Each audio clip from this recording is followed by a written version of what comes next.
certainly while they were married, but even after she'd escaped. He had planted the notion that he was always close. Confiding in someone was offering a key that might be used against her. Dinner hadn't felt that way at all. It was a relief to get her truth out there. A man she hadn't seen in more than 7 years was stalking her.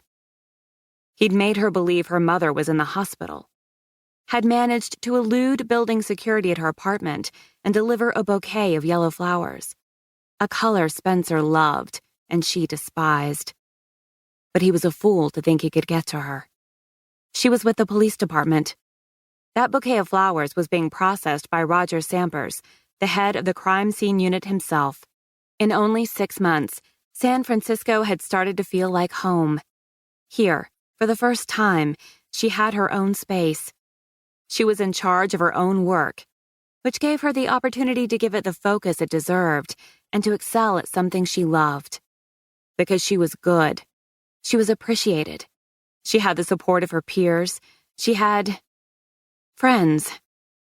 A ridiculous thought for a 36-year-old woman, but there it was. She liked it here. Seattle had always been temporary. The first city away from Spencer.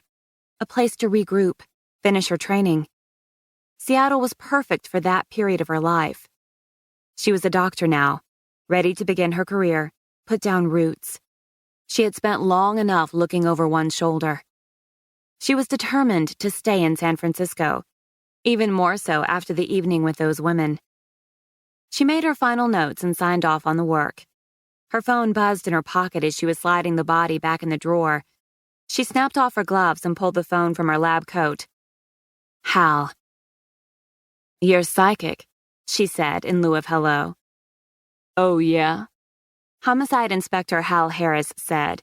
In the 6 months they had worked together, she and Hal had created a comfortable banter that made cases with him her favorites. "How's that?" "I just finished our burn victim." "And?" Hal asked. Autopsy showed massive bilateral pulmonary thromboembolism with pulmonary infarction. Hal groaned. "English Schwartzman." "Natural causes," she said. "He died of massive blood clots in his lungs." "Guy dies of natural causes, then drops a cigarette in bed and torches his own house." Hal had a knack for pointing out the ironies of their job, but they were always relieved when the autopsy revealed a death was due to natural causes. "Yep. You want me to call Haley?" "No, I'll tell her," Hal said. "You ready for another one?" "Sure," Schwartzman said. She was always game for another case. Lost in a case at the morgue, home alone with a book, or occasionally an old black-and-white movie, usually one her father had loved. Those were her best moments. The distractions were all the more important now that Spencer had found her again. The phone calls, the creepy bouquet of yellow flowers that had appeared outside her apartment door.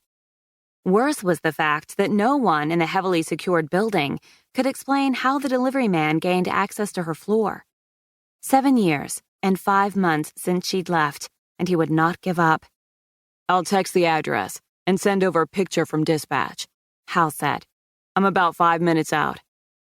"I'll try to leave here in the next 10. "Great," Hal said. "See you then." She was ready to end the call when he said, "Hey, Schwartzman?" "Yeah?" "Nice work on that last one." She smiled. Hal was good at praising his peers, herself, the crime scene techs, the patrol officers.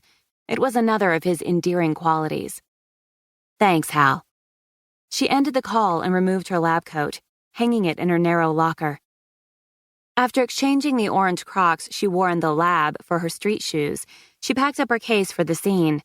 Her phone buzzed with the address Hal had sent. She double-clicked on the attached image, waited as it loaded. The image came into focus. A woman, about Schwartzman's age, wavy brunette hair, laid out on her bed. Shivers rippled across Schwartzman's skin like aftershocks. Someone had already put a sheet over her legs and stomach, as though she'd been found nude, but a thin stripe of her clothing was visible above her waist. Other than the pale color of her skin, she might have been sleeping. In her hands was a small bouquet of yellow flowers. 2.